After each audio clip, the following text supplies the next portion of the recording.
নমস্কার বন্ধুরা, ঝাড়গ্রাম মিনি কিচেনে স্বাগত। আজ আমার মিনি কিচেনে বানাবো কাঁচা আমের টক ঝাল মিষ্টি আমের চাটনি।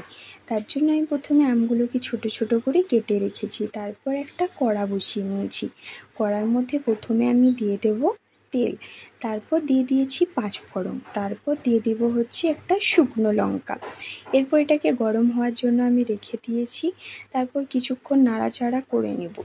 তারপর এর মধ্যে আমি যে আমগুলো কেটে রেখেছিলাম ওই আমগুলো একটা একটা করে দিয়ে দিচ্ছি আমি। এরপর ওই আমগুলোকে দেওয়ার পর আমি তা পরিমাণ মতো দিয়ে দেবো নুন, আর দিয়ে দেবো কিছুটা হলুদ। তারপর এটাকে আমি ভালো করে নাড়িয়ে চাড়িয়ে নেব।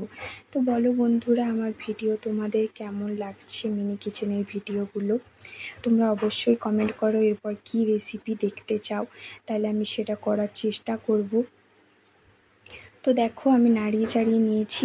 এরপর আমি এর মধ্যে দিয়ে দিচ্ছি জল দিয়ে আমি এটা কিছুক্ষণ ঢাকা দিয়ে রেখে দেবো আমগুলো সিদ্ধ হওয়ার জন্য।